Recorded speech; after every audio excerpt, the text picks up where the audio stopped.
Qui sont véritablement les jésuites? Des sages ou des manipulateurs? Éducateurs ou hommes politiques? Des saints ou des comploteurs? La Compagnie de Jésus est l'une des rares organisations dans l'histoire à avoir suscité autant d'admiration et de peur. Durant presque 5 siècles, cet ordre d'individus érudits, tacticiens et précurseurs a discrètement modelé le déroulement de la civilisation occidentale. Actuellement, leur héritage perdure avec 16 000 adhérents répartis dans 112 nations et 189 institutions universitaires à l'échelle mondiale. Notre récit débute en 1521, lorsque le destin de l'histoire a été modifié à jamais par la blessure d'un soldat lors d'une bataille. Le bruit des canons retentit à Pampelune. Un chevalier basque, ambitieux et prometteur du nom d'Inigo Lopez de Loyola, assure la défense de la citadelle face aux forces françaises, jusqu'à ce qu'une balle de canon lui brise la jambe droite. En convalescence dans le château familial, ce soldat de 30 ans qui a toujours mené une vie marquée par la vanité et l'ambition sociale se retrouve avec seulement 2 ouvrages à sa portée. Une biographie du Christ et un recueil de vie, de saints. S'ils y sont parvenus, pourquoi pas moi? Se questionne Ignace alors que la fièvre ronge son corps. L'Europe est en proie à une intense agitation religieuse. Martin Luther a récemment défié l'autorité papale, entraînant une fracture sur le continent entre les réformateurs et les partisans de la tradition catholique. Durant cette période, alors qu'il est alité, Inigo subit une métamorphose intérieure considérable. Il commence à observer quelque chose d'exceptionnel. Certaines de ses pensées le laissent vide et affligé, alors que d'autres lui apportent réconfort et sérénité. Cette simple constatation constituera le fondement du discernement des esprits, un instrument psychologique et spirituel novateur. Suite à sa convalescence, Inigo laisse son épée sur l'autel de Montserrat et consacre une année à se retirer à Manresa. Pendant ce temps, il mène une vie d'ascète, priant pendant 7 heures quotidiennes et consignant avec précision ses vécus spirituels. Ces annotations donneront naissance au fameux exercice spirituel, une pratique méthodique de la méditation et de la transformation intérieure qui demeure en usage à l'échelle mondiale près de 500 ans après leur création. Le chevalier s'est métamorphosé en pèlerin et le pèlerin se convertira prochainement en fondateur. Inigo, conscient de ses limites intellectuelles, commence à étudier avec des enfants à l'âge de 33 ans et finira par latiniser son nom en Ignacio. Il poursuit son parcours à l'université de Paris où il croise la route de ses premiers camarades, le savoyard aristocratique Pierre Favre, l'éminent navarrais François Xavier, ainsi que 4 autres étudiants. Le 15 août 1934, sur la hauteur de Montmartre, ces 7 individus prennent un engagement de pauvreté et de chasteté. Ils promettent de faire un pèlerinage à Jérusalem et dans le cas où cela ne serait pas faisable, ils se consacreront au service du pape.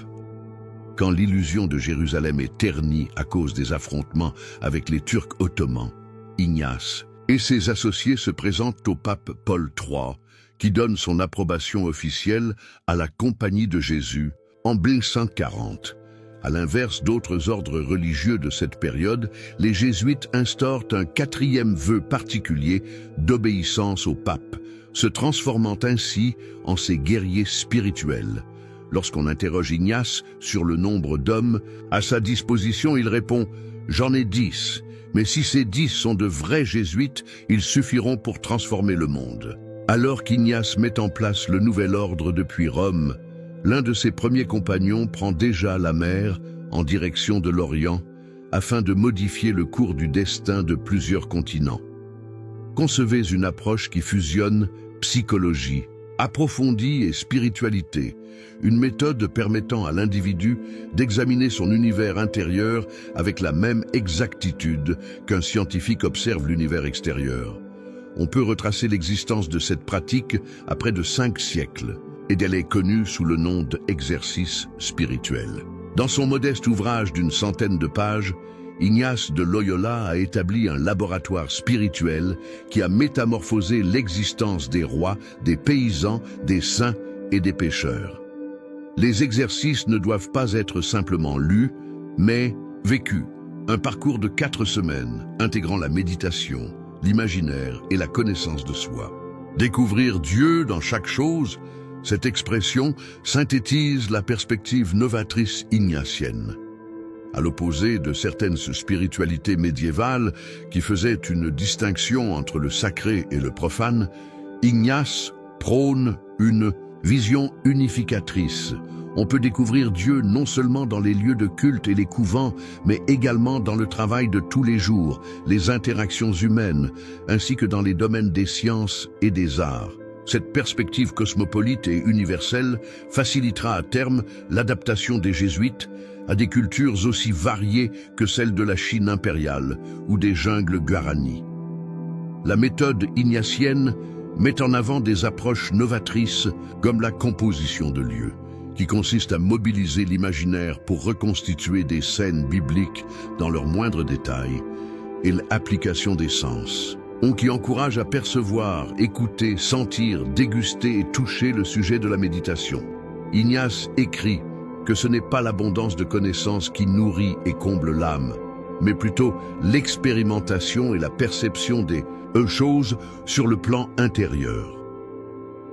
Des siècles avant l'avènement de la psychologie contemporaine, le fondateur jésuite saisit que le changement radical requiert non seulement l'intellect, mais également les émotions et les perceptions. Le discernement s'impose comme l'instrument essentiel de la spiritualité ignatienne. Il ne s'agit pas uniquement de faire la distinction entre le bien et le mal, un aspect présent dans toutes les traditions spirituelles, mais d'apprendre à percevoir les nuances délicates de l'esprit, réconfort et détresse, sérénité et trouble, bonheur et chagrin. Notre guide intérieur, tel que le définit Teresa, une cadre de Madrid qui effectue ses exercices chaque année.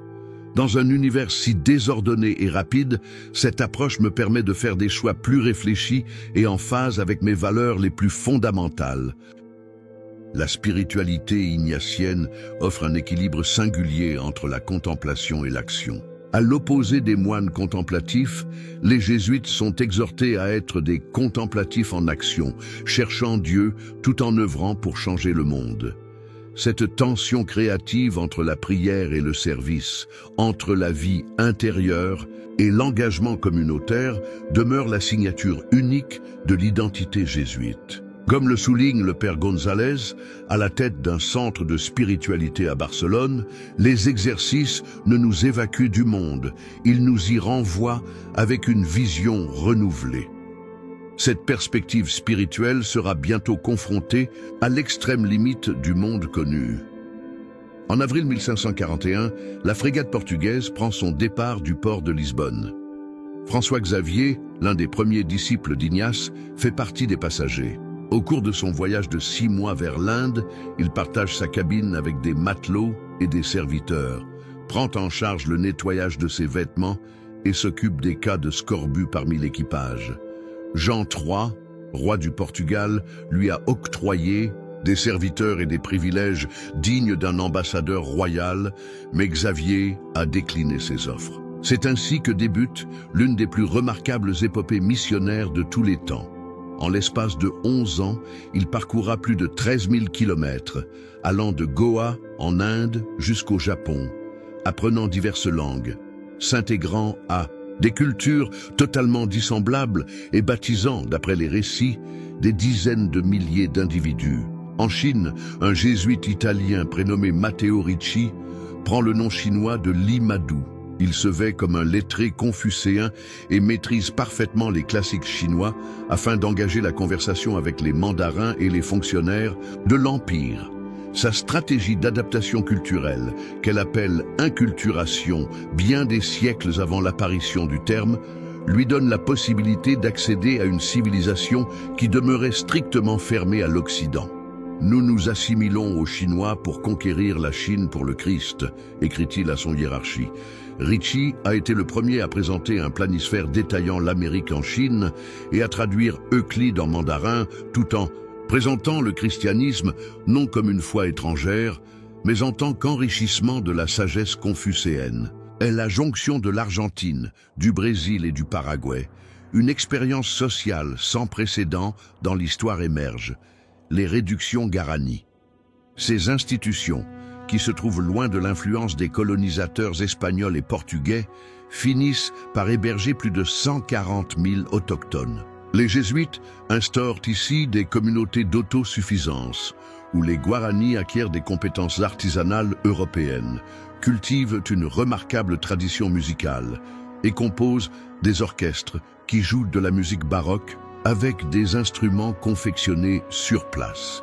Les réductions constituent un autre modèle de colonisation où les autochtones maintiennent leur dignité et une certaine indépendance sous le parrainage jésuite, à l'écart de l'exploitation habituelle qui prévaut dans les encomiendas coloniales.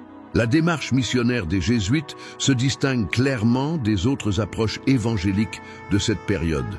Plutôt que d'imposer des traditions européennes, une multitude de jésuites se familiarisent avec les langues locales, explorent les cultures autochtones et ajustent le message chrétien en fonction des schémas de pensée propres à chaque communauté. Au Japon, Alessandro Valignano, un jésuite, enseigne à ses missionnaires: nous devons nous adapter à eux, car ils ne s'adapteront pas à nous. Cette méthode adaptable suscite des frictions. En 1645, le jésuite Antonio de Vieira prononce un sermon à Lisbonne condamnant l'esclavage des autochtones pendant que la controverse des rites chinois fait rage à Rome, questionnant si les jésuites ont dépassé les limites de leur assimilation culturelle. Rome, l'année 1551. Dans un humble édifice à proximité de l'église du Gesù, le Collegio Romano voit le jour, une institution qui transformera radicalement le paysage éducatif mondial. À l'inverse des universités du Moyen-Âge qui se concentraient sur la formation de clercs ou de nobles, le collège jésuite accueille des élèves provenant de toutes les couches sociales, unis seulement par leur capacité intellectuelle. C'est la première institution réellement mondiale d'Europe. Ces salles de cours reçoivent des étudiants venant de toute l'Italie, l'Espagne, le Portugal, la France, l'Allemagne et jusqu'à des pays aussi éloignés que la Pologne ou la Hongrie. Le triomphe est instantané et le modèle s'installe vite. Moins de 50 ans après sa création, soit d'ici 1585, la Compagnie de Jésus gère déjà 168 établissements scolaires répartis sur 4 continents. Ce succès éducatif trouve sa codification en 1599 dans un document novateur, la Ratio Studiorum ou Plan d'études. Ce document minutieux norme l'enseignement jésuite à l'échelle mondiale, définissant des méthodes, des contenus et des phases de formation avec une exactitude presque scientifique. La Ratio, qui est la première organisation systématique des méthodes pédagogiques, s'inspire des pratiques éducatives exemplaires de l'Université de Paris et de l'expérience acquise au fil de nombreuses années d'enseignement. Elle allie la rigueur intellectuelle à l'éducation du caractère, alternant cours en amphithéâtre, discussions, travaux écrits et productions théâtrales. Les étudiants ne se limitent pas à l'acquisition de connaissances. Ils apprennent à développer leur propre pensée. Le théâtre se transforme en un outil pédagogique caractéristique des collèges jésuites. Annuellement, les étudiants mettent en scène des pièces de théâtre en latin, alliant amusement avec éducation morale et rhétorique. Ces œuvres, généralement impressionnantes, captivent l'ensemble de la communauté et métamorphosent le collège jésuite en un pôle culturel. À Lima, Mexico et Manille, ces interprétations intègrent des aspects locaux dans les sujets traditionnels, établissant une liaison entre les différentes cultures. Grâce au théâtre, les étudiants développent l'art de la parole, la mémoire et la présence sur scène, des aptitudes indispensables pour les leaders de demain. Le collège jésuite ne se limite pas à l'enseignement. Il façonne des Individu accompli en alliant l'intellect, l'éthique et l'expression artistique. L'influence du système éducatif jésuite sur la création des élites est incommensurable. Des figures notables telles que René Descartes, Molière, Voltaire, un critique acharné des jésuites mais formé par eux, Cervantes, Calderon, de la Barca, ainsi qu'une multitude de scientifiques, d'auteurs et de politiques ont été ses élèves. L'enseignement jésuite, à la fois novateur et humaniste, se base sur le concept de la cura personalis, un suivi individualisé pour chaque élève, ainsi que sur l'adage non pas pour l'école, mais pour la vie que nous enseignons. Son triomphe est tel que lorsque l'ordre est aboli en 1773, Frédéric II de Prusse et Catherine II de Russie, deux souverains éclairés et non catholiques, refusent de procéder à la dissolution afin de ne pas déposséder leur nation d'éducateurs si performants. L'institution ne m'a pas seulement formé en tant que médecin, mais en tant qu'individu complet, déclare Carlos Menendez, un ancien étudiant d'un collège jésuite à Montevideo. Cette pérennité pédagogique, maintenue pendant près de 5 siècles, constitue l'une des plus durables expériences éducatives de l'histoire. Actuellement, dans des salles de classe modernes dotées de technologies du XXIe siècle, des élèves du collège San Ignacio à Barcelone ou du collège San Ildefonso à La Paz, en Bolivie, poursuivent leur apprentissage grâce à des méthodes conçues durant la Renaissance, réajustées aux exigences actuelles, tout en restant fidèles à leur substance. Éduquer des hommes et des femmes pour autrui, comme le dirait le P. Pedro Arrup, un supérieur général jésuite du XXe siècle. Des salles de cours au laboratoire, les jésuites ne se contentaient pas de transmettre le savoir. Ils le façonnaient constamment à la lisière de la science. L'observatoire du collège romain observe une nuit dégagée. Christopher Clavius, un jésuite mathématicien, règle minutieusement son télescope tout en contrôlant ses calculs. Nous sommes en 1182 et le calendrier julien, qui a été en vigueur pendant des centaines d'années, présente un retard de 10 jours par rapport à l'année solaire. La monumentale tâche de réformer le système de mesure du temps a été confiée à Clavius par le pape Grégoire XIII. Le calendrier grégorien, qui représente une prouesse de rigueur mathématique, demeure en usage aujourd'hui avec une précision exceptionnelle d'une journée pour 3300 ans. Cette œuvre illustre la participation scientifique des jésuites, une rigueur intellectuelle mise en application sur des questions concrètes, alliant l'observation empirique et les modèles mathématiques. 35 cratères de la Lune sont nommés d'après des scientifiques jésuites, déclare l'astronome Elena Ruiz, tandis que nous visitons l'Observatoire du Vatican à Castel Gandolfo, un établissement dirigé par des jésuites depuis 1891. Cette observation étonnante met en lumière l'influence de la structure sur l'astronomie. De Giovanni Battista Riccioli, qui a nommé de nombreux reliefs lunaires en 1651 à Guy Consolmagno, le directeur actuel de l'Observatoire du Vatican, les jésuites ont perpétué leur présence constante dans le domaine de la recherche astronomique. Ruiz souligne que beaucoup de personnes ne savent pas que la Compagnie de Jésus a créé un réseau d'observatoires astronomiques à Manille, Pékin, La Havane et Stonyhurst, bien avant l'apparition de nombreuses universités, ajoute-t-il. Athanasius Kircher représente l'insatiable curiosité scientifique des jésuites. Ce polymathe allemand, surnommé le Léonard de Vinci de la Compagnie, explore divers domaines allant des hiéroglyphes égyptiens à la géologie, en passant par la musique et les maladies infectieuses. En 1646, il utilise son microscope pour examiner le sang des victimes de la peste, se positionnant ainsi comme un précurseur dans la reconnaissance des micro-organismes en tant que potentiels agents pathogènes. Le Kircherianum, qui est situé à Rome, abrite une collection d'étonnantes curiosités naturelles et technologiques provenant des 4 coins du globe, se transformant ainsi en un pôle de communication scientifique. Dans son livre illustré China Illustrata, 1667, Il offre au public européen une première perspective structurée de la science, de la culture et de la géographie chinoise, fondée sur les comptes rendus des missionnaires jésuites. L'apport des jésuites à la science couvre des domaines inattendus. Dans le domaine de la sismologie, leur importance est telle que l'évolution de cette discipline est profondément liée à la compagnie. Andrea Pozzo, un jésuite, transforme radicalement la perspective mathématique en peinture. Ferdinand Verbiest refait le calendrier chinois et élabore des outils astronomiques pour l'empereur Kangxi. José de Acosta élabore des idées novatrices sur la géologie andine et l'adaptation humaine à l'altitude au Pérou, alors que Roger Boscovich avance une théorie de la matière qui se rapproche étonnamment du modèle atomique actuel au XVIIIe siècle. Cette dévotion scientifique illustre la croyance jésuite que science et foi ne s'opposent pas, mais se complètent mutuellement.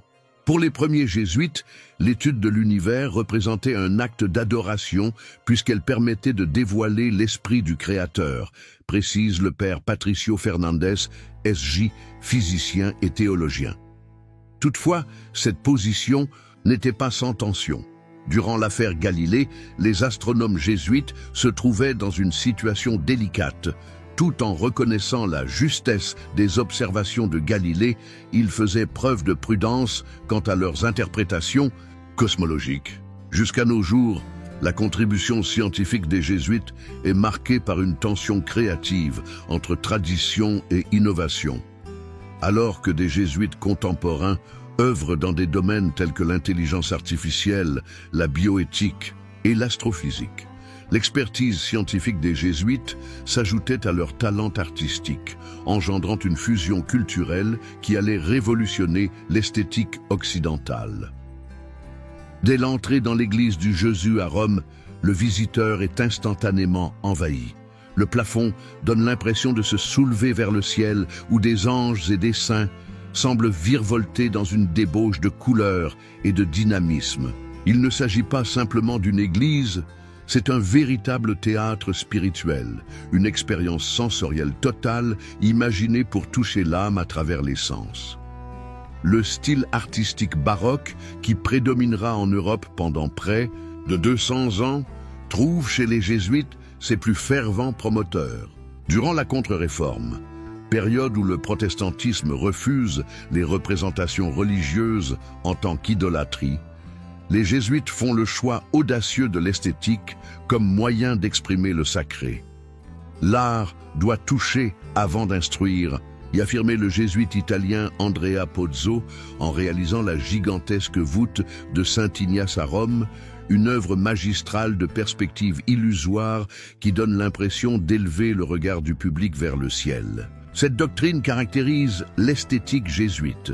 Si les exercices spirituels encouragent à voir avec les yeux de l'imagination des scènes sacrées, l'art et l'architecture jésuite concrétisent cette perception pour ceux qui n'ont pas la possibilité d'accéder aux écrits ou aux méditations.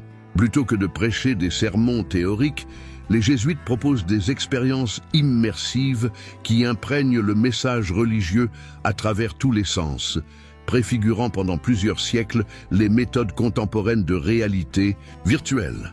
Le langage développé par l'architecture jésuite est unique tout en étant flexible et il se conforme aux traditions locales sur 4 continents. Au sein de l'Amérique coloniale, des autochtones n'ayant jamais mis les pieds en Europe réalisent des retables associant des symboles chrétiens à des motifs locaux, des anges dotés de traits indigènes, du raisin et du blé mêlés au maïs et au quinoa. Dans les projets chinois, les églises intègrent des pagodes et une ornementation confucéenne. En Inde, on y retrouve des symboles védiques. Cette appropriation visuelle, désormais désignée comme inculturation esthétique, illustre le principe missionnaire jésuite, introduire le christianisme non pas comme une contrainte culturelle, mais comme l'accomplissement des aspirations spirituelles de chaque communauté. Domenico Zippoli, compositeur italien et jésuite, déclarait « La musique est le langage universel de l'âme ». Il a terminé sa carrière dans les réductions Guarani. Les missions paraguayennes engendrent un prodige culturel singulier. Des orchestres autochtones jouent de la musique baroque avec des instruments fabriqués sur place. En 1972, le musicologue suisse Martin Schmid est stupéfait de découvrir des partitions oubliées dans des églises délaissées de l'ancienne province jésuite du Paraguay. Il s'agit de sonates, d'opéras et de messes d'une complexité équivalente à celle des compositions européennes, mais dotées de rythmes et d'inflexions autochtones. Sous la direction jésuite, la musique, à l'instar de l'architecture, se transforme en un carrefour culturel. La restauration moderne du patrimoine artistique jésuite met en évidence des techniques remarquablement sophistiquées pour leur période. Au San Pedro Claver à Carthagène des Indes, des experts en restauration ont découvert que les jésuites employaient des compositions anti-humidité dans les fondations qui ont protégé les fresques pendant des centaines d'années. Tandis qu'à l'église de San Xavier del Bac en Arizona, des colorants fabriqués avec des méthodes locales maintiennent leur brillance après 2 siècles d'exposition au soleil du désert. Ce patrimoine esthétique demeure une source d'inspiration. L'architecte Antoni Gaudí s'est plongé dans l'étude de l'architecture jésuite pour sa Sagrada Familia, tandis que des cinéastes comme Martin Scorsese ont avoué avoir été influencés par la dramaturgie visuelle jésuite dans leur approche narrative. Grâce à l'éducation et à l'art, les jésuites ont modelé la réflexion de nombreuses générations de dirigeants, étendant leur influence jusqu'au foyer du pouvoir politique. Il est minuit selon l'horloge du palais. Le roi Louis XIV de France, dans ses appartements personnels, dialogue à voix basse avec un homme habillé en noir. Le père François de la Chaise, son confesseur jésuite depuis un quart de siècle. Ce que propose Sa Majesté va à l'encontre de la loi divine, chuchote le prêtre. Le roi Soleil, qui s'attend à une obéissance totale, plisse les sourcils. Cette représentation, récurrente avec des variations à travers l'Europe, met en évidence l'une des influences les plus contestées des jésuites. Leur fonction comme confesseurs de rois et de princes, un statut qui leur offrait la possibilité d'impacter les décisions majeures de l'État depuis le domaine privé de la conscience royale. L'influence d'un confesseur jésuite était comparable à celle d'un ministre, bien que exercée de façon discrète. En Espagne, le père Nitar est nommé inquisiteur général et devient membre du conseil de gouvernement. En France, les confesseurs jésuites du roi jouent un rôle dans les nominations ecclésiastiques et les décisions politiques religieuses, tandis qu'en Autriche et en Bavière, ils ont une influence sur les unions matrimoniales entre familles royales. Cette proximité avec l'autorité donne lieu à des reproches. Les jésuites dirigent le monde depuis la confession. S'insurge un opuscule anti-jésuite en 1767. La situation était plus compliquée. De nombreux confesseurs s'efforçaient de tempérer les abus des rois absolus, mais l'efficacité de leurs efforts variait. Louis XIV a abrogé l'édit de Nantes, qui garantissait la protection des protestants en France, malgré les conseils de son confesseur jésuite, démontrant ainsi les limites de cette influence. Le père Antonio Vieira incarne le modèle typique du jésuite engagé en politique. Vieira, un prédicateur éloquent, un diplomate et un défenseur des indigènes et des juifs convertis, évolue habilement dans le tumulte de la cour portugaise au XVIIe siècle. Ses prêches mêlent connaissances bibliques et critiques sociales qui perturbent les élites au pouvoir. Le Christ a sacrifié sa vie pour l'humanité, mais au Brésil, il apparaît qu'il n'est mort que pour les colons et non pour les Indiens, déclare-t-il depuis le haut de la chaire, défiant ainsi le système d'esclavage en place. Désigné ambassadeur en France, aux Pays-Bas et en Italie, il s'occupe de négocier des accords commerciaux tout en faisant la promotion de ses projets visant à réformer le royaume. L'activité des jésuites dans les cours européennes est définie par un mélange de rôles religieux, politiques et intellectuels. La perspective politique des jésuites conteste les idées absolutistes concernant le pouvoir. Des intellectuels tels que Francisco Suárez et Juan de Mariana élaborent des doctrines novatrices. Le pouvoir est d'origine divine, mais se manifeste par l'intermédiaire du peuple. Les dirigeants ont des obligations envers ceux qu'ils gouvernent. Dans des situations extrêmes, s'opposer aux tyrans peut être justifié. Ces concepts, consignés dans des ouvrages universitaires et dispensés dans les universités jésuites, plantent les germes idéologiques qui bourgeonneront des siècles plus tard au sein de courants démocratiques. Thomas Jefferson avait dans sa bibliothèque des ouvrages de théoriciens politiques jésuites, et de nombreux historiens tracent des similitudes entre leurs discours et certains extraits de la Déclaration d'indépendance des États-Unis. Pour son époque, la stratégie globale jésuite s'appuie sur un système d'information révolutionnaire. L'établissement d'un réseau global de renseignement est assuré par la communication continue entre les missions, les collèges et le siège romain. Des lettres codifiées contiennent des rapports détaillés sur l'économie de la Chine, les traditions du Japon ou la flore américaine. Antoine-François Prévost, un jésuite géographe, regroupe ces informations dans son vaste ouvrage « Histoire générale des voyages » 1746-1759, qui est la première encyclopédie véritablement universelle. Ce réseau d'informations soulève des questions. À qui ces individus, bien informés des secrets de divers royaumes, restent-ils fidèles? Les antagonismes avec les dominicains et les franciscains, les frictions avec les pouvoirs coloniaux et les affrontements avec les hommes politiques royalistes créent une atmosphère de méfiance qui aboutira à un orage parfait contre l'autorité.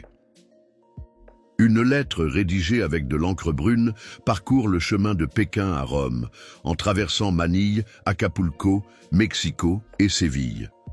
L'expédition s'étendra sur près de 2 ans, faisant face à des tempêtes, des pirates et à la censure de plusieurs gouvernements. Il s'agit d'une lettre annuelle, un compte-rendu détaillé que le supérieur jésuite à la cour impériale chinoise adresse au père général à Rome.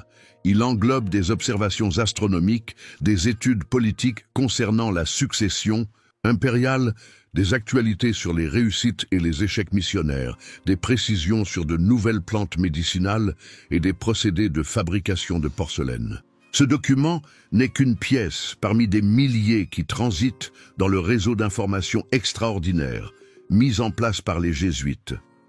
Le tout premier système de communication systématique à l'échelle mondiale de l'histoire. Le mécanisme de correspondance jésuite opérait avec une exactitude quasi militaire. Chaque missionnaire était tenu de correspondre périodiquement avec Rome. Chaque dirigeant local transmettait des comptes rendus tous les 3 mois. Chaque province rédigeait des lettres annuelles résumant toutes les évolutions importantes. Ces lettres ont été diffusées entre les collèges et les missions, engendrant un répertoire de savoir global inégalé. À une époque où l'information était transmise aussi rapidement qu'un cheval ou un voilier, les jésuites ont mis en place des méthodes visant à optimiser l'efficacité, des systèmes de codage pour les données délicates, des itinéraires de secours pour contourner les obstacles et des synthèses pour simplifier la propagation. Nous formons un ensemble éparpillé dans le monde, rassemblé par l'encre et le papier. Il décrivait le père général Claudio Acquaviva en 1615. Ce réseau transforma radicalement la compréhension européenne des civilisations non européennes. Quand Athanasius Kircher sort son China Illustrata en 1667, il offre au public européen une première représentation structurée et étayée de la civilisation chinoise, entièrement fondée sur des comptes rendus de missionnaires, des ouvrages sur les langues amérindiennes, des études sur les religions d'Asie, des recueils botaniques de plantes méconnues en Europe et des observations astronomiques faites simultanément sur divers continents. Toutes ces informations, transitant par le réseau jésuite, jetant les fondements de l'étude comparative transculturelle contemporaine. Ce réseau facilite l'accélération du transfert technologique entre les continents. Des missionnaires en Chine transmettent en Europe des schémas de systèmes d'irrigation. Des procédés de métallurgie européens sont transmis à des missions en Inde. Des techniques astronomiques arabes, gardées par les jésuites en Syrie, sont transférées vers des observatoires en Amérique. des remèdes autochtones américains sont testés dans les pharmacies jésuites aux Philippines. À Pékin, le père Ferdinand Verbiest crée des instruments astronomiques alliant la précision européenne à l'esthétique chinoise. Ces créations, expédiées à Rome, exercent par la suite une influence sur les observatoires allant de Mexico à la Pologne. Cette diffusion systématique de savoirs techniques et scientifiques à l'échelle mondiale constitue une première forme de mondialisation intellectuelle. En comparant le réseau jésuite à nos plateformes sociales contemporaines, nous découvrons des similitudes étonnantes, déclare l'historienne digitale Carmen Romero. Tous deux ont constitué des communautés en ligne qui diffusent des informations à l'échelle planétaire. Tous deux ont produit d'énormes réserves de données. Tous deux ont révolutionné la rapidité et l'étendue du savoir. La distinction, alors que nos systèmes numériques opèrent en secondes, le réseau des jésuites fonctionnait sur une échelle de mois ou d'années. Les documents romains de la Compagnie de Jésus abritent plus de 2 millions de correspondances historiques, une véritable mine d'informations que des chercheurs contemporains numérisent afin d'élaborer des cartographies de cette première version analogique d'Internet. Cette toile d'information puissante pourrait être considérée comme une menace par de nombreux individus, donnant lieu à des théories complotistes qui subsistent encore aujourd'hui. Une image circule en secret, représentant un jésuite, à l'expression maléfique maniant des fils, tel un marionnettiste pour manipuler rois et papes. Un fascicule nommé « Les secrets dévoilés des jésuites » se vend par milliers à Londres, exposant des rituels prétendument secrets de l'ordre. On entend à Madrid des bruits de couloir faisant le lien entre la compagnie et un projet d'assassinat du roi. Il s'agit uniquement de morceaux d'une impressionnante campagne de désinformation anti-jésuite qui, débutée au XVIe siècle et culminant au XVIIIe, a façonné ce que les historiens nomment la légende noire jésuite. Une narration qui dépeint l'ordre comme une organisation ténébreuse, manipulatrice et avide de pouvoir. L'historien Pierre Duchesne explique que les jésuites ont été la cible de la première campagne moderne de diffamation organisée. La campagne a été lancée en tenant compte de concurrents religieux. Des protestants les percevaient comme les troupes les plus performantes du pape. Des dominicains et des franciscains ont perçu leur ascension, tandis que des jansénistes contestaient leur doctrine morale considérée comme trop permissive. Ces rivalités religieuses ont été compliquées par des enjeux politiques. Les gouvernements absolutistes craignaient un ordre ayant une fidélité transcendantale au pape et des liens à travers le monde. Les Lumières considéraient ces groupes comme des bastions de l'obscurantisme religieux et les colons en Amérique percevaient leur défense des autochtones. Le cas Tavora au Portugal est un exemple de la façon dont ces tensions ont culminé en tragédie. Une tentative d'assassinat a été faite sur le roi Joseph Ier en 1758. Le marquis de Pombal, ministre et opposant ouvertement aux jésuites, fausse l'investigation afin de lier la puissante famille Tavora et leurs confesseurs jésuites à une supposée conspiration. En l'absence de preuves solides, les Tavora sont sauvagement exécutés et les jésuites incarcérés. En 1759, Pombal exploite l'atmosphère de peur pour chasser la compagnie de tous les territoires portugais et saisir ses biens.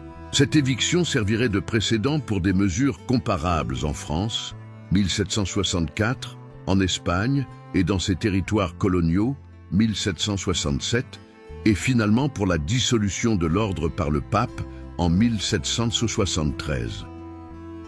L'expression « jésuitisme », qui a été forgée par leurs détracteurs, s'est intégrée au lexique européen en tant qu'équivalent de l'hypocrisie et de la manipulation. L'expression « morale jésuitique » en vient à être utilisée de manière péjorative pour qualifier des justifications éthiquement douteuses, inspirée par la caricature de la casuistique jésuite, une méthode qui étudiait des situations spécifiques dans des dilemmes moraux. Cette perspective est popularisée par les Lettres provinciales de Blaise Pascal, une satire littéraire brillante contre les jésuites. Avec un brin d'ironie, Pascal a été formé dans des établissements jésuites et employait les mêmes techniques de rhétorique qu'il avait apprises de ses anciens enseignants contre eux. Au fil du temps, les jésuites se sont taillés une place spécifique dans l'imaginaire complotiste international, lié dans diverses théories conspirationnistes aux francs-maçons, aux Illuminati et à différents complots globaux. Ce qui est captivant, note la sociologue Claudia Mendes, c'est le paradoxe que les jésuites ont été simultanément critiqués pour des raisons opposées, trop avant-gardistes pour certains, trop ancrés dans la tradition pour d'autres, trop laxistes sur le plan moral selon certains, trop stricts selon d'autres. Cette dualité illustre la complexité intrinsèque d'un ordre qui fonctionnait aux confins culturels, intellectuels et politiques de son époque. Les campagnes de propagande pourraient avoir des effets dévastateurs, provoquant une tempête qui faillit anéantir la Compagnie de Jésus. Lisbonne, le 1er septembre de l'année 1759. L'aube s'accompagne d'un déploiement militaire inédit. Chaque maison jésuite au Portugal est protégée par des soldats armés. Au collège de Saint-Roch, le supérieur est tiré du sommeil. Il dispose d'1 heure pour réunir ses troupes. Les jésuites sont conduits au port, où des navires les attendent pour leur déportation, sans leur autoriser à emporter autre chose que leurs habits personnels. On observe des scènes comparables à Coimbra, Évora, Porto et dans toutes les possessions portugaises, depuis le Brésil jusqu'à Goa. Plus de 1000 jésuites sont appréhendés et exilés en un seul jour, sous les ordres du marquis de Pombal, qui occupait alors le poste de Premier ministre du Portugal. C'est le commencement d'une tourmente politique qui déferlera sur la Compagnie de Jésus à travers presque toute l'Europe et ses colonies. Le secteur portugais n'est que le premier à être touché. En France, le prétendu affaire La Valette, un scandale financier touchant un jésuite en Martinique, sert de justification pour que les assemblées, sous l'influence des jansénistes et des encyclopédistes, proclament l'incompatibilité des statuts jésuites avec la législation française. En dépit de son confesseur jésuite, Louis XV cède sous la pression. La compagnie est dissoute en France en 1764. En 1767, l'Espagne emboîte le pas à travers une décision prise par Charles III, poussée par des ministres royalistes tels que le comte d'Aranda en expulsant les jésuites via la Pragmatica Sancione. Les motifs de ce décret demeurent gardés secrets, sous le couvert du secret d'État. Un témoin raconte l'événement à Madrid. Des enseignants vieillissants, pour certains ayant plus de 80 ans, ont été tirés de leur sommeil en pleine nuit et contraints de se rendre à pied au port sans tenir compte de leurs conditions. La collaboration entre les grandes puissances bourbines, France, Espagne, Naples et Parme, pour exercer des pressions sur le pape, conduit à l'une des crises diplomatiques les plus marquantes du XVIIIe siècle. Au départ, le pape Clément XIII s'y oppose, mais lors de son décès en 1769, le conclave qui a porté Clément XIV au pouvoir est largement influencé par la question jésuite. Sous l'influence de pressions diplomatiques inédites et de menaces de schisme, le nouveau pontife a finalement cédé. Il a signé le décret Dominus Ac Redemptor, le 21 juillet 1773, mettant fin à la Compagnie de Jésus partout dans le monde. Quand le décret est annoncé au Jésus de Rome, Lorenzo Ricci, le supérieur général, réagit avec une acceptation empreinte de dignité. « J'étais jésuite, je suis jésuite et je resterai jésuite jusqu'à ma mort. » Il est décédé, 2 ans après, dans la geôle du château Saint-Ange, sans jugement ni condamnation. L'impact sur les personnes est dévastateur. Près de 23 000 jésuites se retrouvent subitement sans domicile ni ressources pour vivre. De nombreux seniors trouvent la mort lors des déplacements forcés. Des populations entières sont laissées à l'abandon dans les États pontificaux, dépourvus de toute ressource. L'effet sur la culture et l'éducation est tout aussi désastreux. Des milliers d'établissements scolaires ferment subitement. Des bibliothèques sont dévastées ou démantelées. Des projets demeurent inachevés. Dans les réductions paraguayennes, Les Guaranis assistent avec chagrin au départ de leurs gardiens jésuites, les laissant exposés aux colons esclavagistes.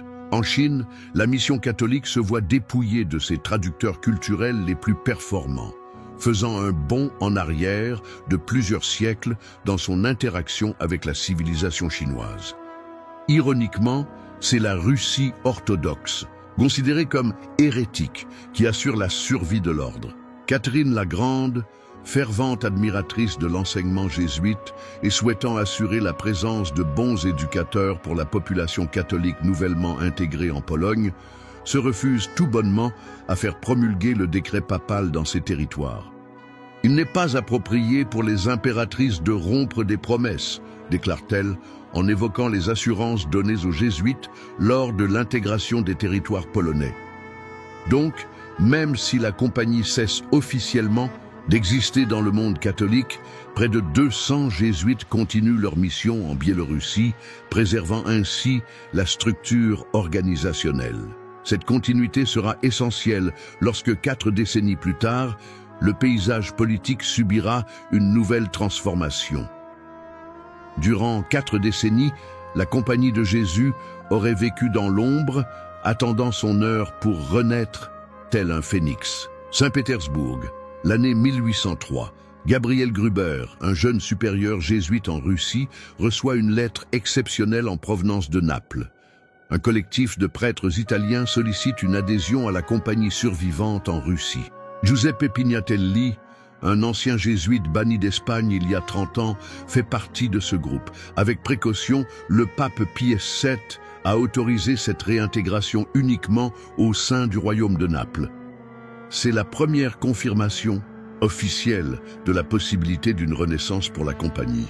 Le 7 août 1814, 11 ans plus tard et au sein de la réorganisation de l'Europe suite aux guerres napoléoniennes, le même Pie VII appose sa signature sur la bulle Sollicitudo Omnium Ecclesiarum, rétablissant ainsi universellement la Compagnie de Jésus. Devant l'autel de l'église du Jésus à Rome, des personnes âgées, autrefois jésuites dans leur jeunesse, versent des larmes en renouvelant leurs vœux, désormais avec des cheveux argentés.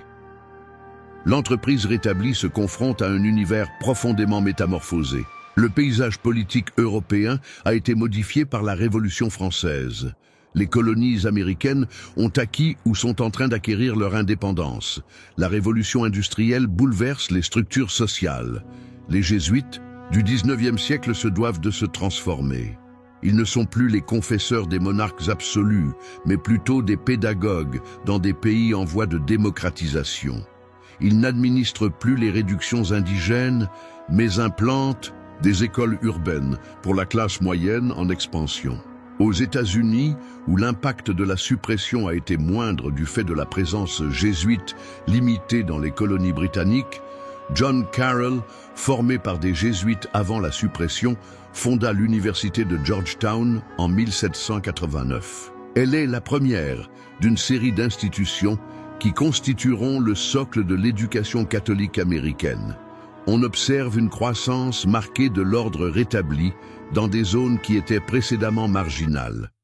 Aux États-Unis, les jésuites soutiennent l'expansion vers l'ouest en établissant des institutions telles que l'université de Saint-Louis, 1818, et en mettant en place des missions au sein des populations autochtones. Dans les pays d'Amérique latine, où les conflits d'indépendance ont créé des lacunes institutionnelles, la réintégration progressive des jésuites est observée en Argentine en 1836, au Mexique en 1840 et en Colombie en 1844. L'éjection des territoires espagnols a de manière paradoxale tissé un lien entre les jésuites et les mouvements pour l'indépendance. Plusieurs figures de la Révolution, à l'instar de Belgrano en Argentine, ont reçu leur éducation auprès des jésuites et nourrissent une admiration pour leurs ex-enseignants malgré des divergences de pensée. S'adapter au milieu industriel constitue une nouvelle épreuve. Alors que les jésuites coloniaux ont été des précurseurs dans l'interaction avec les cultures autochtones, ceux du XIXe siècle sont confrontés à la question ouvrière. Des personnalités telles que le Belge P.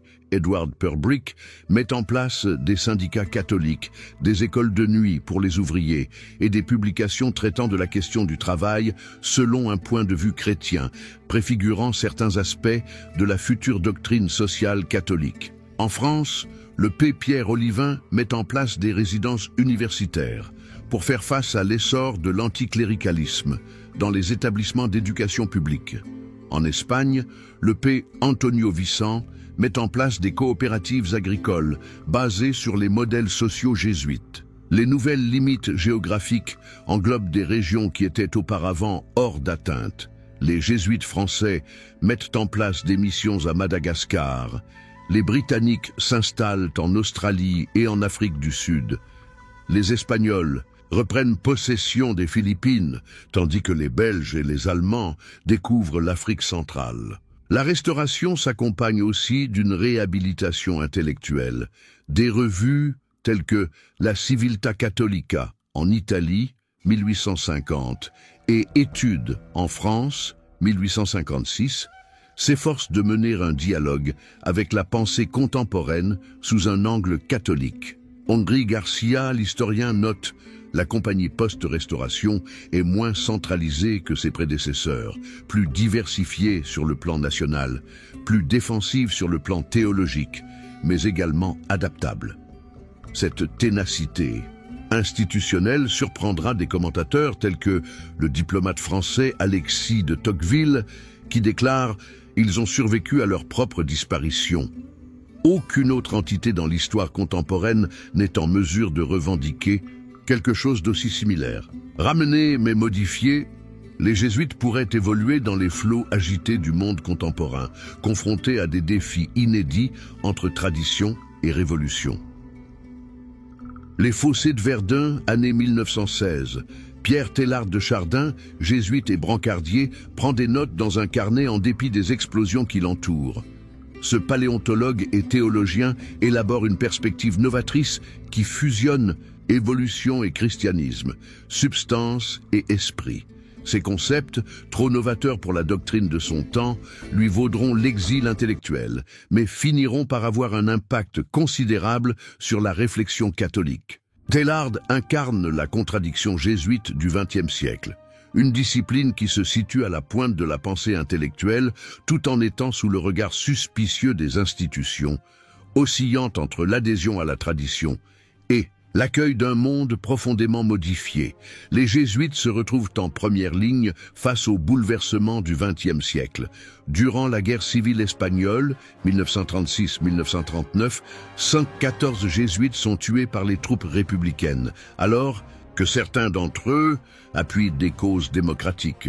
Sous le régime nazi en Allemagne, des jésuites tels qu'Alfred Delp s'impliquent dans la résistance et trouvent la mort dans des camps de concentration.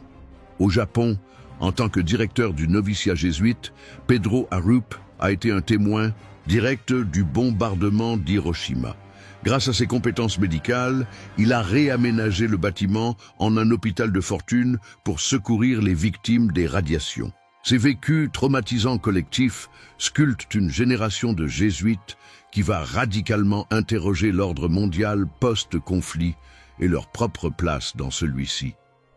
Le Concile Vatican II, 1962-1965, représente un moment charnière pour l'Église catholique, notamment pour les jésuites. Des théologiens de la compagnie tels que Karl Rahner, Jean Danielou et John Courtney Murray ont une influence notable sur les documents conciliaires, particulièrement en ce qui concerne des thèmes comme la liberté religieuse, le dialogue avec les non-croyants et l'engagement œcuménique. Toutefois, la mise en application du concile engendrera des tensions.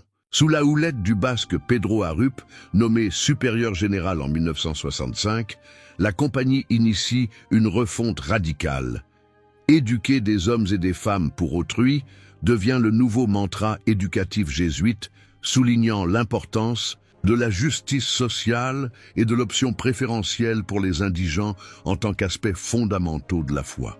Dans le contexte de l'Amérique latine, cette transformation se superpose à des mouvements révolutionnaires et à la naissance de la théologie de la libération. Des jésuites tels qu'Ignacio Ellacuría au Salvador et Fernando Cardenal au Nicaragua s'engagent activement dans des démarches de changement social. L'attachement aux marginaux engendre des dépenses considérables.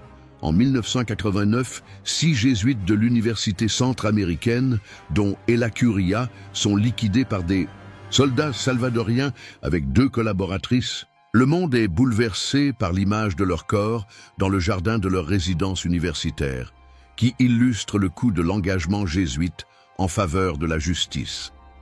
De 1970 à 2000, plus de 40 jésuites ont été tués en raison de leur action auprès des communautés marginalisées allant du Honduras au Timor oriental.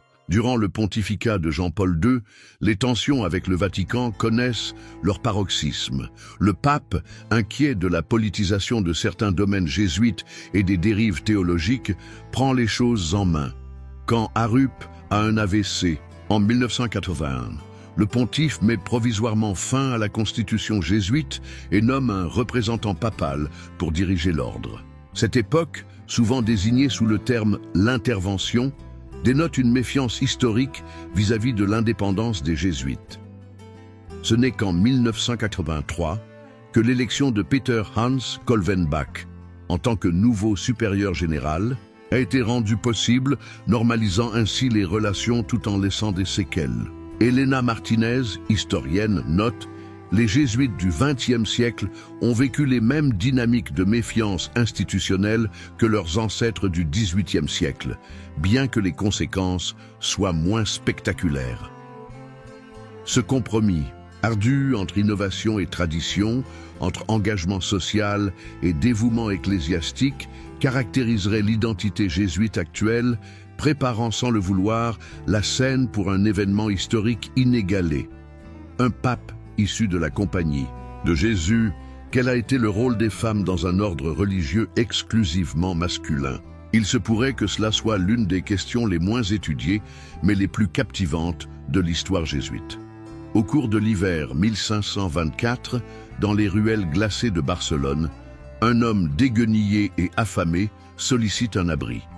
Ignace de Loyola est celui qui a renoncé à sa carrière de chevalier pour vivre dans la pauvreté tout en poursuivant ses études. Une dame fait une pause et lui demande s'il requiert de l'aide. Elle se nomme Inès Pascual et à son insu, elle s'apprête à devenir un élément central d'un des ordres religieux les plus marquants de l'histoire. Inès ne se contente pas de lui fournir nourriture et abri, elle lui offre également quelque chose de bien plus précieux.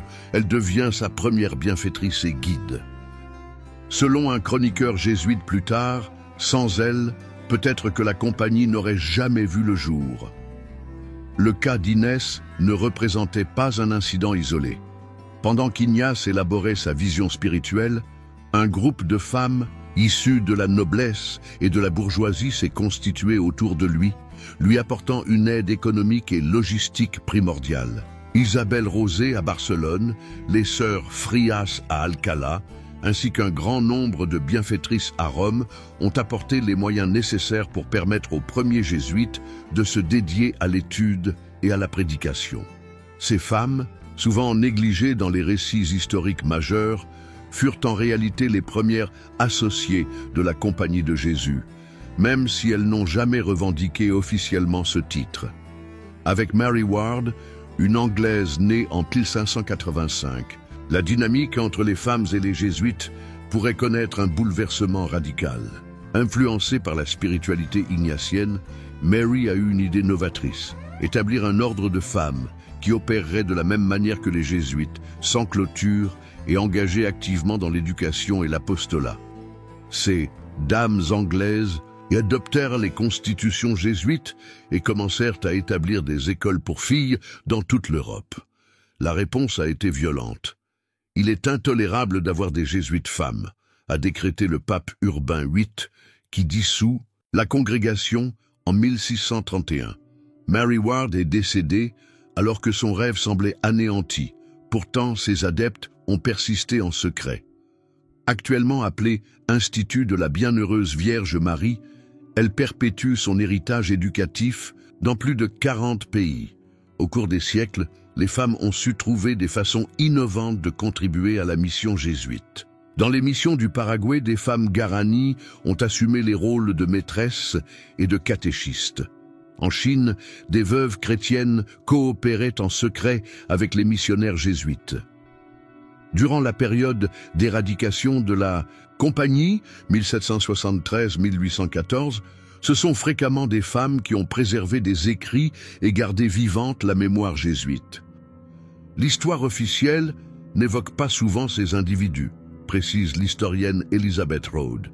Néanmoins, dans les documents d'archives, nous découvrons des lettres, des testaments et des registres qui mettent en lumière un réseau de femmes sans lequel de nombreuses œuvres jésuites n'auraient pas pu voir le jour. La discussion reste pertinente de nos jours. Au XXe siècle, avec l'admission des femmes dans les universités jésuites, elles ont évolué de simples collaboratrices externes à membres engagés au sein de la communauté éducative ignatienne. Certaines dirigent des institutions jésuites, dispensent des cours de théologie ou mènent des exercices spirituels. La question demeure, verra-t-on un jour des femmes dans l'ordre jésuite? Les structures peuvent évoluer, et observe la théologienne Lisa Cahill. Cependant, l'essentiel est que la spiritualité ignatienne n'a jamais été uniquement masculine. Son insistance sur la quête de Dieu dans chaque expérience humaine lui confère une profonde inclusivité. Comment juger l'héritage complexe d'un ordre qui a suscité à la fois admiration et critique au fil de 5 siècles? L'histoire des Jésuites, marquée de manière significative par des aspects éclatants et d'autres obscurs, reste source de controverses vives. Dans le Brésil de 1653, sous un soleil brûlant, le jésuite Antonio Vieira délivre une homélie qui fera date dans l'histoire. Devant un public composé de colons et de responsables, il critique vigoureusement le traitement réservé aux esclaves africains. Quel est le sens de la justice quand l'innocent endure ce qui devrait arriver aux coupables? Vieira était un ardent défenseur des indigènes et des esclaves, tout en gérant des plantations jésuites où œuvraient des esclaves africains. Cette contradiction apparente met en lumière l'une des tensions les plus déchirantes héritées de la tradition jésuite. Bien que certains s'opposaient aux abus du colonialisme, l'institution elle-même participait et profitait de ce système. Au Paraguay, au sein des missions jésuites, des communautés ont été établies pour protéger les Guaranis contre l'esclavage exercé par les Portugais et l'occupation des colons espagnols. Ils ont dispensé des cours de métier, de musique, et ont permis aux autochtones de préserver une certaine indépendance. Toutefois, quelques historiens se posent la question, s'agissait-il d'une véritable défense, ou plutôt de paternalisme? Bienveillant, Roberto Romero, un historien guarani, affirme « Les jésuites ont imposé un modèle de civilisation à l'européenne. Malgré leurs intentions apparemment supérieures aux autres colonisateurs, ils persistaient à percevoir les cultures autochtones comme inférieures. » D'autres chercheurs, tels que Jean-Paul Duviol, rétorquent. Dans le contexte de leur temps, les jésuites étaient avant-gardistes en reconnaissant pleinement l'humanité des indigènes, alors que de nombreux Européens doutaient encore de celle-ci. Les disputes les plus actuelles ont été tout aussi pénibles. La Compagnie de Jésus n'a pas été épargnée par la crise des abus sexuels qui a touché l'Église catholique. Des incidents au sein de célèbres établissements éducatifs jésuites ont été révélés, contraignant l'ordre à affronter des défaillances passées dans la sauvegarde des mineurs et à instaurer des procédures préventives strictes. Nous avons connu un échec majeur, a admis Arturo Sosa, supérieur général, en 2018. Nous ne pouvons que demander pardon et nous promettre que ces atrocités ne se répéteront plus. Cette reconnaissance publique marque un tournant significatif par rapport aux décennies précédentes de silence institutionnel. Dans le champ de la théologie, les jésuites ont constamment évolué dans des eaux incertaines. Des penseurs tels que Karl Rahner et John Sobrino ont étendu les limites intellectuelles, tandis que la théologie de la libération, qui a puisé son inspiration principalement chez les jésuites, a engendré des frictions avec le Vatican pendant le règne de Jean-Paul II. L'implication de quelques jésuites dans des luttes sociales a mené au martyre de personnages tels que Rutilio Grande au Salvador et des 6 jésuites tués à Lucea en 1989. Selon le théologien José María Castillo, ces martyrs illustrent la tension entre un christianisme prophétique et les structures de pouvoir. Son legs incite la compagnie à éviter la complaisance et à ne pas rechercher davantage. Actuellement, les jésuites se heurtent à de nouveaux défis. La baisse des vocations en Occident, les reproches des secteurs conservateurs qui les jugeant trop progressistes, et ceux des groupes progressistes qui estiment qu'ils restent trop hiérarchiques. La question demeure, un ordre issu du XVIe siècle peut-il maintenir sa pertinence dans un monde totalement transformé? Timothy Kesiki, SJ réfléchit, les jésuites ont toujours résidé à la lisière. Entre tradition et modernité, entre église et monde profane, entre croyance et science. C'est désagréable, mais c'est exactement dans ce malaise que se trouve notre vocation. Que survient-il quand un membre du plus controversé des ordres religieux de l'histoire catholique atteint le sommet de la hiérarchie ecclésiastique? Le 13 mars 2013, alors qu'une légère pluie tombait sur la place Saint-Pierre, le cardinal protodiacre prononça les mots « Habemus Papam » en annonçant un nom surprenant, Jorge Mario Bergoglio. Pour la première fois en histoire, un jésuite pourrait monter sur le trône de pierre. Cette nouvelle a électrisé la planète et plus particulièrement la compagnie de Jésus. Durant des siècles, une friction historique a existé entre les jésuites et le Saint-Père. Un pape avait aboli cet ordre en 1773 et tout récemment, Jean-Paul II avait pris contact avec la compagnie suite à des doutes sur son orthodoxie. Il serait paradoxal que maintenant, un descendant d'Ignace prenne les rênes de l'Église universelle. Lorsque j'ai entendu le nom Bergoglio, j'ai presque chuté de ma chaise, se rappelle le jésuite Antonio Spadaro. Nous n'avons jamais envisagé l'idée qu'un de nos membres pourrait devenir pape. Ce n'est pas ce que nous recherchons. La formation jésuite de François a immédiatement influencé son pontificat. Il a décidé de résider à Sainte-Marthe plutôt qu'au palais apostolique, privilégiant une vie plus simple. Les premiers propos du pape, sollicitant les prières du peuple avant d'accorder sa bénédiction, témoignaient de l'humilité ignatienne. Son slogan « Miserando atque eligendo », regardé avec miséricorde et choisi, reflétait l'expérience de conversion d'Ignace. Son style de gouvernance semble également refléter l'influence du discernement jésuite. Écouter, attentivement, consulter amplement et prendre ensuite une décision. Pour les près de 16 000 jésuites à travers le globe, la présence d'un de leurs membres, en tant que pape, a constitué un bouleversement majeur. D'une certaine façon, nous en sommes fiers, déclare le jésuite James Martin. D'un côté, nous percevons une certaine gêne, étant donné que les jésuites ont l'habitude d'œuvrer en périphérie et non au cœur du pouvoir. Il a fallu redéfinir la relation entre le supérieur général, traditionnellement désigné comme le pape noir, et le véritable pape qui est aujourd'hui jésuite. Arturo Sosa SJ, qui a été élu supérieur en 2016, a qualifié cette nouvelle conjoncture d'une occasion historique pour que la spiritualité ignatienne ait un impact direct sur le renouvellement de l'Église universelle. Les réformes de François sont clairement influencées par sa formation jésuite. Son insistance sur une Église en mission qui se dirige vers les marges reflète la philosophie missionnaire de la compagnie.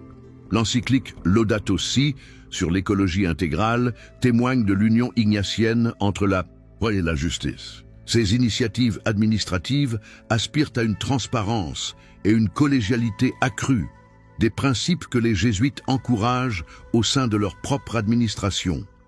Ce que nous observons, note la théologienne Phyllis Zagano, c'est la mise en œuvre des principes ignatiens à l'échelle internationale, discernement communautaire, est considération pour les plus vulnérables et une perspective qui voit Dieu dans toutes les choses.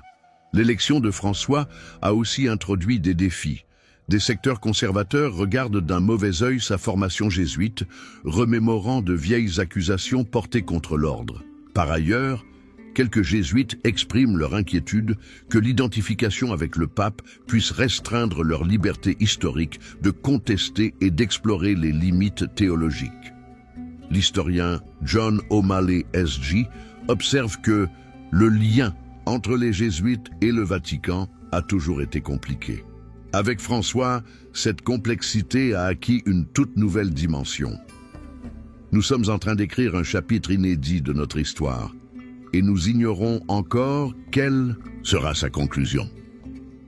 Comment une communauté religieuse vieille de 5 siècles parvient-elle à perdurer et à se réinventer à l'ère d'Internet, de l'intelligence artificielle et de la sécularisation universelle? Dans un modeste studio radiophonique à Mexico, le père jésuite Eduardo Soto règle son micro en vue de son podcast hebdomadaire consacré à la spiritualité. À une distance de 14 000 km, à Manille, son associé de l'ordre G-Boy González S.J. diffuse une vidéo TikTok détaillant un concept théologique compliqué en 1 minute. En attendant, à Rome, un groupe de jésuites et de laïcs conçoivent une application mobile destinée à guider les utilisateurs à travers les exercices spirituels. Les troupes d'Ignace se sont totalement investies sur le terrain de guerre virtuelle. L'objectif reste le même, seule l'évolution des outils à opérer, précise le jésuite James Martin, dont les comptes sur les médias sociaux comptent des millions d'abonnés. Ignace faisait usage de l'imprimerie qui constituait la technologie innovante de son époque. Nous employons des algorithmes ainsi que de l'intelligence artificielle. Cette évolution technologique illustre un principe essentiel du jansénisme, se diriger là où les autres ne s'aventurent pas. À l'heure actuelle, cela signifie vivre dans des espaces numériques où les jeunes élaborent spécifiquement leur identité et cherchent des réponses. Des initiatives telles que Pray As You Go proposent des méditations guidées que l'on peut télécharger sur son smartphone, alors que des sites tels que Jesuit Post partagent des pensées conçues pour les millennials et la génération Z. L'éducation jésuite a également subi une transformation spectaculaire. Les 189 universités du réseau jésuite à l'échelle mondiale adoptent des modèles mixtes qui allient interactions en personne et expériences numériques. La méthode pédagogique des jésuites repose depuis toujours sur l'expérience, la réflexion et l'action, précise José Meza S.J., secrétaire à l'éducation de la compagnie. Nous mettons désormais en œuvre ce même processus dans des contextes numériques. À Bogota, à l'université Javeriana, des étudiants s'engagent dans des laboratoires numériques reproduisant des enjeux sociaux complexes. À l'université Loyola de Chicago, des cours miroirs permettent de relier simultanément des étudiants de plusieurs continents. La technologie nous offre la possibilité de former des communautés d'apprentissage à l'échelle mondiale. Ajoute Meza, quelque chose qu'Ignacio aurait grandement valorisé. Ils sont confrontés à des défis d'une grande envergure. En Occident, la sécularisation avance, alors que le nombre de personnes se consacrant à la religion connaît une chute significative.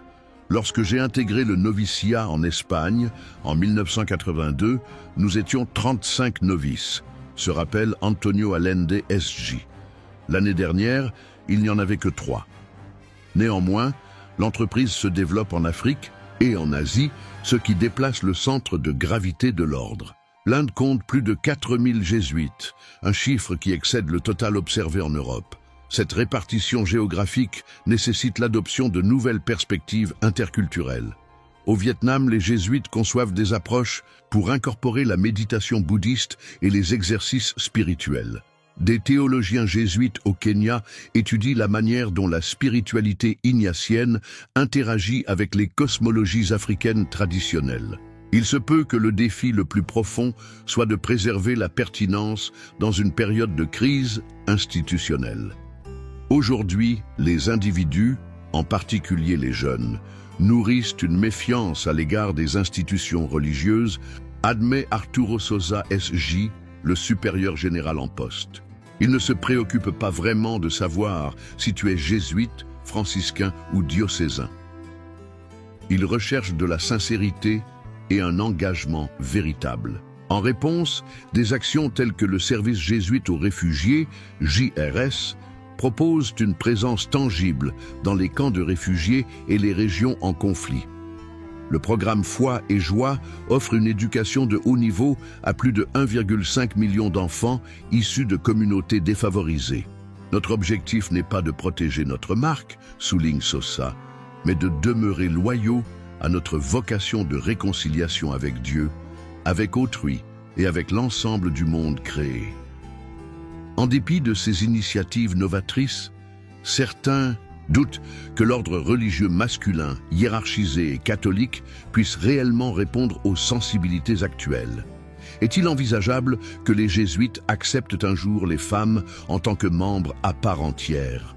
Comment gèrent-ils les frictions entre l'enseignement officiel et les situations pastorales complexes, telles que l'accueil des individus LGBTQ+. Ces interrogations ne possèdent pas de solution facile, mais elles mettent en lumière la tension créative qui a constamment défini la compagnie. Timothy Radcliffe SJ pense que les jésuites ont vu le jour à une époque charnière entre le Moyen Âge et la modernité. Il se pourrait que notre mission soit d'occuper précisément ces zones de transition, ces frontières inconfortables où le passé et l'avenir se croisent.